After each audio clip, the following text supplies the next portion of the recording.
wishes, because that's not what I've seen, and I don't really have any confirmation of that. Can we help with addiction? Yes, we can. Is it difficult? Yes, it is. Very.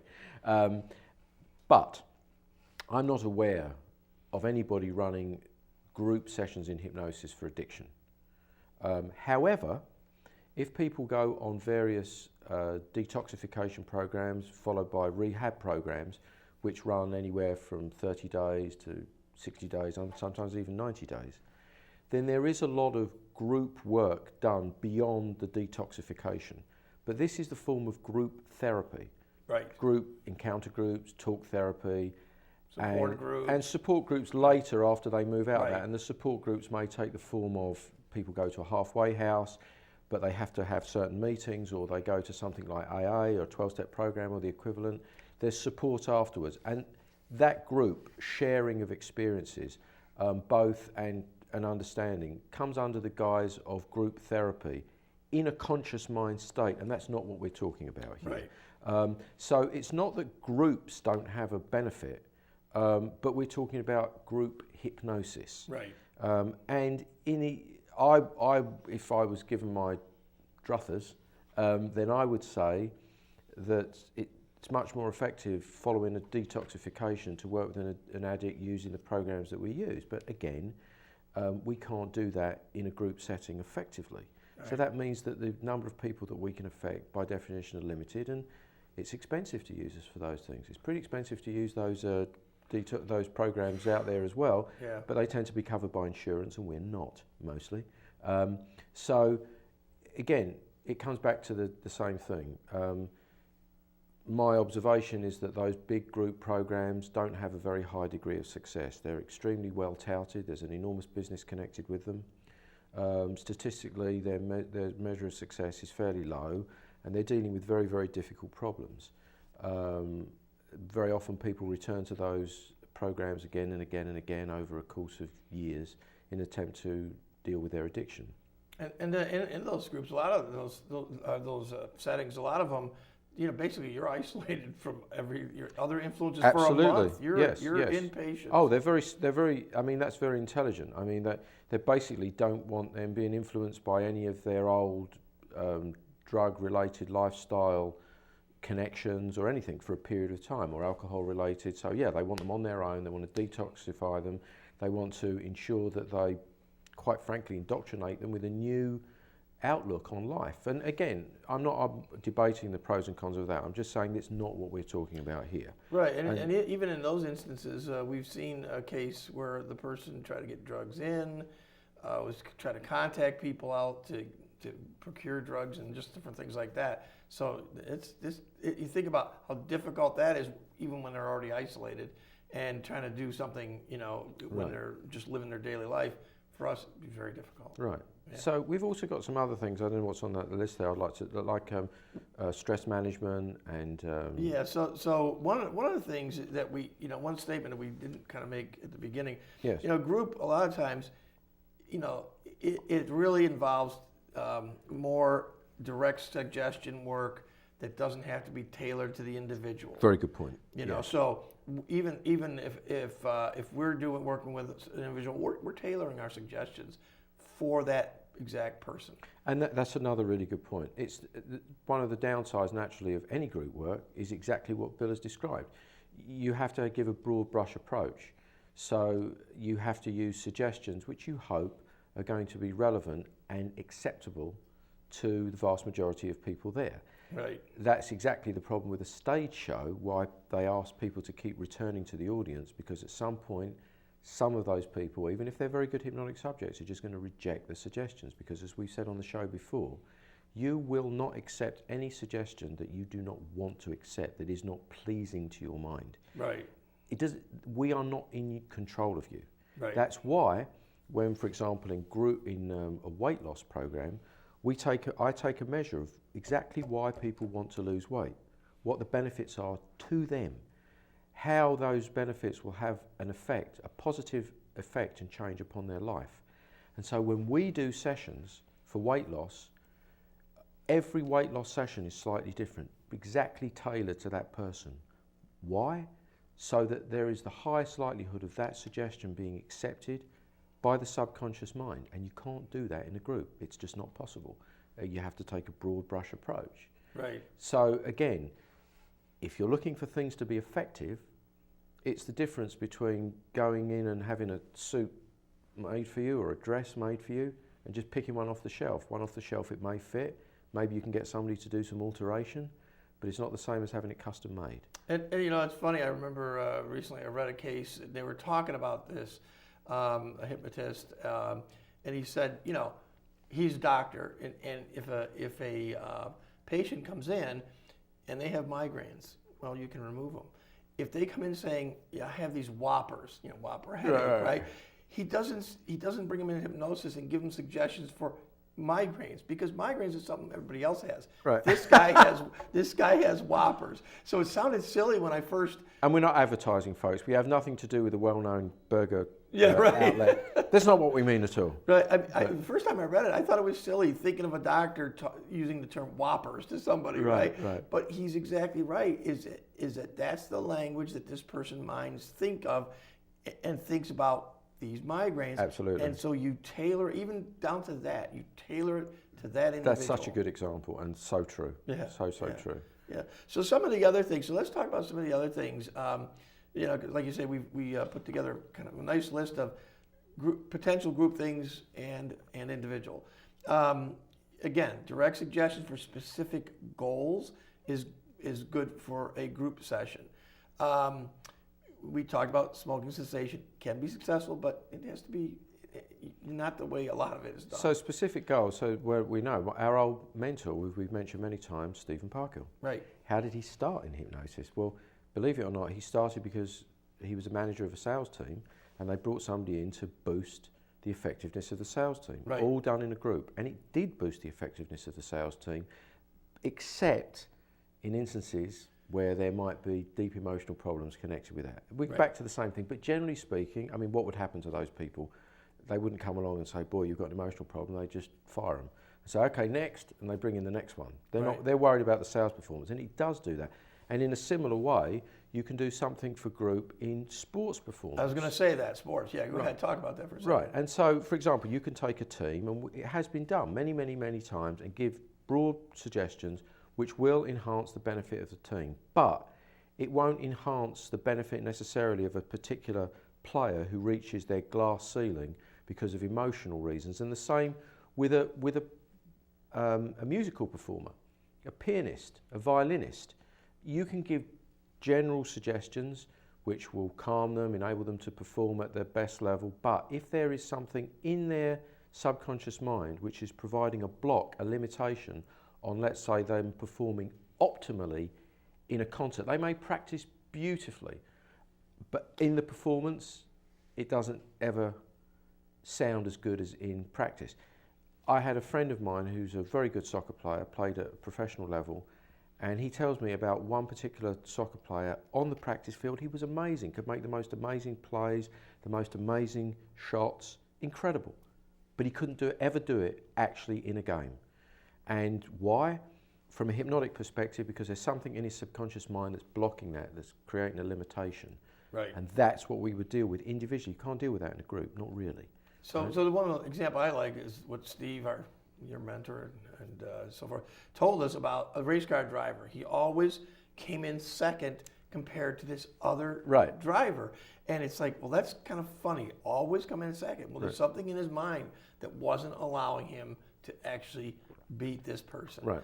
And so in that case, just general suggestions wouldn't necessarily work. He tailored something to him, and he was able to break the block that was keeping him second place compared to this one individual. Absolutely. All the time. Absolutely. And that's another really good point. And so that's an example. So stress management. This one I like because, you know, you could go into a team, a business or whatever, let's say a high stress business, which I was in. Right. And could you do a group there? Absolutely. Yes. And you could give people extremely useful methods for handling everyday stress. Right. Absolutely you can, and Right. that would be very beneficial in the same way that you can give them methods for relaxation, a similar thing. You could give them a process where if they start to we feel do. stressed, Yep. you know, that you would... Stress busters. Right, exactly. It just breaks the cycle quick Right. and so forth.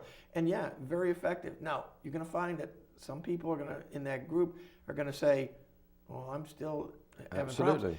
And you might, when you talk to them individually, you might find that they have anxiety, just general anxiety issues, right? That go back much deeper, that are much earlier, and would require, frankly, individual work. Right. So again, we're not saying that group sessions never have any benefit. We just want people to understand what their limitations are, so that in trying for you to try to determine when you have something that you want to change. Hey, you have everyday stress in your life and you're lucky enough to have somebody close by that does a good, solid stress busting, stress reduction, stress management session using hypnosis, go for it.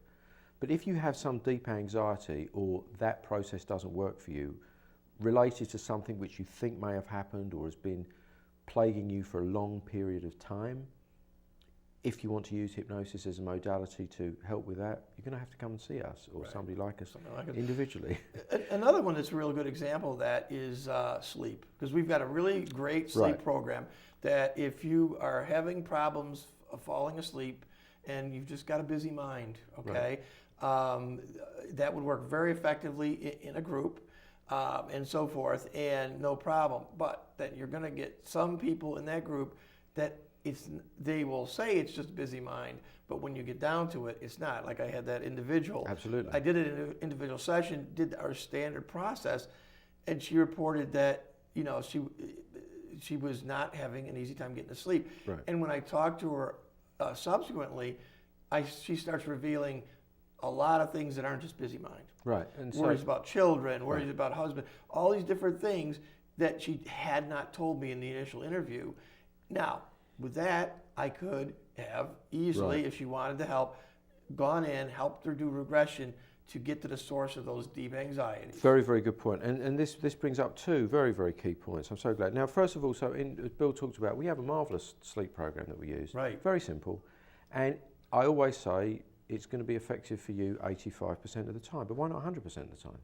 And the reason is because in those group sessions, however powerfully we do them, there's going to be, and even though we use a selection process, there's going to be a percentage of people that for whom it's just not going to be effective. Why? Well, because there'll be some people that whatever we do in that session it will be very difficult for them to enter a hypnotic state, but that's not the main reason.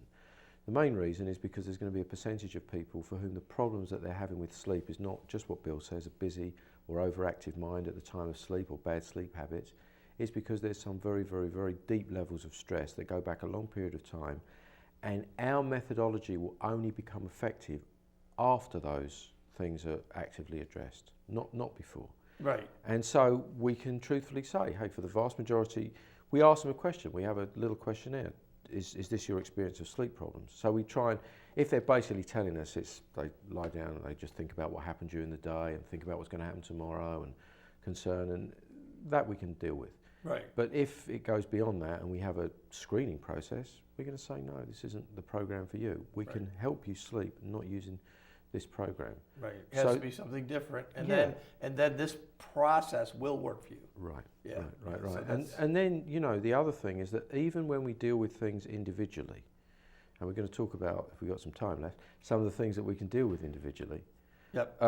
For example, the classic one is stammering and stuttering. Elman, our hero, talks about the fact that he worked with people who stutter, and that they'll be free of those years afterwards. But that doesn't mean that all their emotional problems are ended. It just means that they stop stammering and stuttering. Right. I work with people who have certain behaviours, cutting behaviours. I've been very effective with those. Trichotillomania, that's compulsive hair pulling. Very effective. Does that mean that that's it, that there's nothing else for them to do? No. They'll often need other work, further help to get there. But I'm never going to successfully work with somebody, if I had a group of people who all cut themselves, I'm not going to work with that successfully as a group. If I could gather a group of people that pulled their hair, and by the way, I'm not one of the ones, this just happens unfortunately over time. Am I going to be successful with them? No. I have to work with that on an individual basis. Right. So, but I'm also not saying that when we heal that or that behaviour changes, everything in their life is magically, fixed. But we also do give them a very, very powerful process to even do work on their own. That is true. To get at some of these other things. Absolutely. So it's not like they have to keep coming back to us. If there's something that's intractable, really hard for them, then yeah, they have to come back. Right, and but, Bill's alluding to something very important, which we can teach in a group, which is self-hypnosis. Right. And you can teach that effectively. Now, we teach a particular form of self-hypnosis, which, as Bill has indicated, deals with those deep emotional problems to some degree. It's not a complete replacement for what we do. It's an adjunct, it's an additional tool, it's a team effort, and certainly we show our clients those things. So that, because the idea, folks, is that not that you become dependent upon us, it's that you free yourself, you regain control over parts of your life that have slipped out of control because it's being controlled by a mechanism and a process and intelligence even that you can't see, which is your subconscious mind, and we're bringing that to consciousness so that you can. Right, exactly. Yeah, some of the other ones, group pain-free childbirth. Very interesting. That was done in the past very successfully in groups and, Yes. and so forth. Yes. I personally, again, see no reason why that cannot be done successfully in a group. However, once again, the limitations of all group work apply, which is that some people are going to enter deep states and others not. Right. Now, the key thing to be successful in a group session or any session for pain-free childbirth is that the person has to enter the somnambulistic state. Right. And some of those people will repeatedly and others won't. If the somnambulistic state is not present, then suggestions for anaesthesia in waking hypnosis will not be effective. That is why a lot of the so-called hypno-birthing type sessions, which are really not hypnosis, they're really a form of creative imagery, are not effective in creating that pain-free state, because it's been demonstrated over a long period of time that you need to have that bypass of the critical faculty and that acceptance of selective thinking, the somnambulistic state, which we measure and judge by certain phenomena that we see. And so in a group session, can it be effective? Yes. Is it going to be more effective individually? Absolutely. Right. Because we can check to see if somebody's in that somnambulistic state. We can ensure that they know how to do the self-hypnosis. And again, just to make it really clear, we're not talking about us as hypnosis practitioners being present at the birth. Right. We're talking about teaching pregnant ladies how to enter deep hypnotic states and then to create, in a waking hypnotic state, self-anesthesia and the particular parts of their body, so that they're not in an out comatose state. They're awake, but their baby is delivered in complete comfort. Right. Right. So again, can you do it in groups? Yes. Right. Is it more effective individually? Absolutely. Right. The other one to mention is we have a program for it's actually pre and post surgery. Yes. To help people through it. And so, could you do that in groups or not? Well, the real thing is, you could do part of it. Yes, you could. Suggestions for general health and so forth and all that. But if you want to get down into the individuals and giving suggestions for, I'd say for anesthesia and things like that, I really want it to be. Bill, I know you had a couple of clients recently with pre and post surgery work, and I'm going to say, Bill created some marvellous.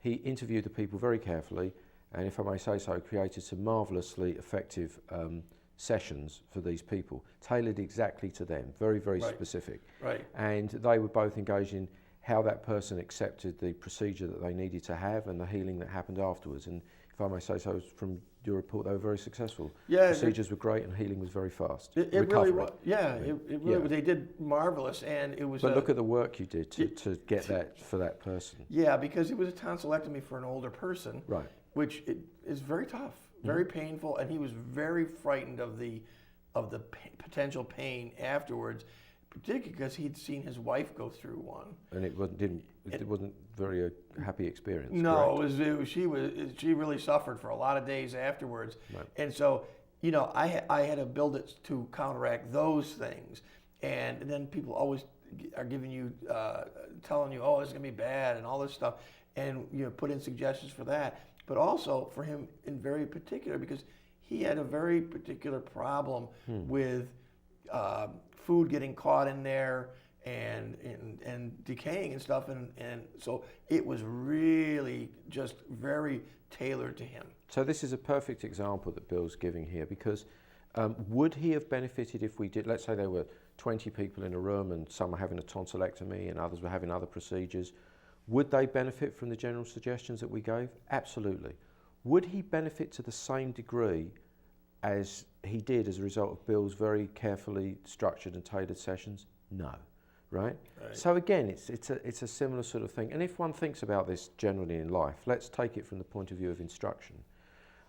We've probably everybody here watching this has been to school or has studied something in a group. Can we study effectively in a group? Somewhat, and we can learn quite a lot. But almost everybody knows that individual instruction, or sometimes very small group instruction, is more effective. Right. Why? Simply because the instructor can tailor the type, level, and intensity of the instruction to that particular individual, and that's what a good teacher does. A good teacher has a good measure of the student and is able to tailor the instruction for that student at that period of time. And what's the effect of that? They learn more completely, more deeply, more rapidly. And everybody knows this. Top sports people have individual coaches. Top musical performers have individual teachers. They don't go in group sessions. And one of the most famous universities, or in the two of them in the UK, Oxford and Cambridge, which you guys might have heard of. My understanding is that they actually have sessions where the lecturers there are called dons. I don't know why, but it's they have one-on-one sessions, one student to one lecturer. Right. And the most intense form. Why? Because it's reckoned to be the finest form of teaching, and that's true. Well, similarly, we're not actually teaching you, but in a sense we are, because we're teaching the system to accept the hypnotic state, to accept the suggestions, and we want to work with you individually so as to make that as effective as we possibly can. Right. Because the people that come to us are coming because they want serious changes in their life. Right. That's why they see us. Right. People normally don't see us for trivial reasons. Right. They've decided that a part of their life is not working. Right. And they want to make a change. So we want to help you as powerfully as we can. Right. And I gotta have to tell you, it'd be interesting for me to look back at the suggestions I put together for this individual. I'll bet you 80-90% of them were absolutely tailored.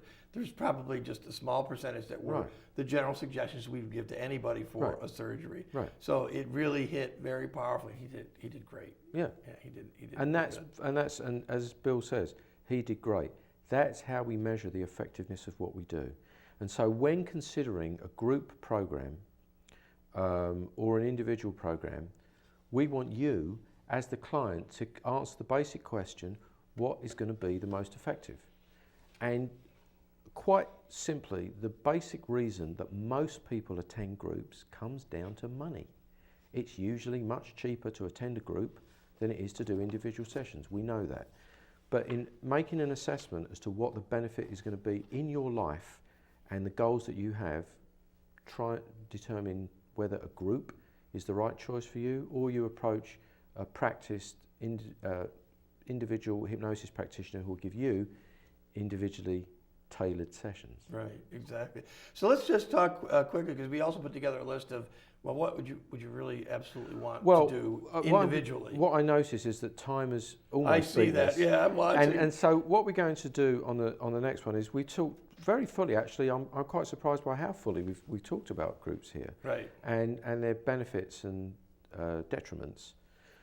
And so in the next session, we're going to follow this up. We're going to do a little bit of a reminder of what we talked about in groups, but we're also going to talk about why particular things in our list lend themselves to individual sessions, and why actually certain things can really only be done by individual sessions. And the reason we want to cover that is we don't want anybody out there to think or be deluded that they can go along to a group, because I have to say that there are certain hypnosis practitioners out there who believe, perhaps sincerely, I hope so, but they believe, and I do not believe, that you can do certain things in a group setting which, for reasons that we're going to describe, are absolutely not suited to group settings and actually go beyond and outside the range of hypnosis. Usually they're not necessarily damaging, but they're just ineffective and time wasting. And from the standpoint of you, it may confuse you and delude you. And this is the particular delusion I want to get by, Bill. This one. Oh, I tried hypnosis and it doesn't work. That's my whole issue with the big group sessions. Because if it's only working for a small percentage of people, that means, let's say 15% at most. That means 85% are going to walk out and say, well, I tried hypnosis and it didn't work, right? Well, now you'll understand why that's the case. Hypnosis can be a marvelously powerful modality used at the right time, in the right way, with the right conditions. And so this is all about ensuring that you don't go along and try a group session for the wrong reasons and come out going, hypnosis doesn't work for me. And that's what we're trying to ensure does not happen, because properly tailored for the right things, hypnosis can work for you as it has for hundreds of thousands of people over decades and decades of time. Mm-hmm. Yeah, yeah. So what have we got? 1 minute left here? Oh no, I think 3 minutes. We've You got got to keep talking, buddy. So Bill, isn't there that song that you wanted to do on the No, air? there's no song. Oh well, so we didn't do that. Yeah. So on the next session of Hypnosis Helps, what we're going to be doing is we're going to be contrasting and looking at the differences between those group sessions that we mentioned and how we work with specific things in individual sessions. We'll touch on particular things. And at that time, perhaps Bill will do that song for us. You're going to do that song for us, No, Bill? I don't think so. Well, we've got a little bit of time to rehearse it. You know what? One thing I did want to, just two kind of Yeah. small items, because we've got a minute or two. When we talk about these somnambulists, Yes, okay, they're people who can go into a deep state very quickly. very quickly, right? But the thing for the people to understand is only if they want to. Oh yes. Even when you go to a stage, this and that, if that person is a somnambulist, yeah, they'll go easily. But if they don't want to, they're not going And anywhere. the other key point is everybody can enter this somnambulistic state, even if they don't do so quickly immediately, with a trained hypnosis practitioner who understands what he or she is doing and tailors that induction to that specific individual. That's right. And by practicing this self-hypnosis and things like this, they can get themselves so they can go in easily. Absolutely. Whenever. So that's it. And that's it. So time has beaten us again. Thanks very much for watching this episode of Hypnosis Helps with me, Neil Myers, hypnosis practitioner, and my hypnosis practitioner colleague, Bill Miller. We look forward to meeting you again in the next episode.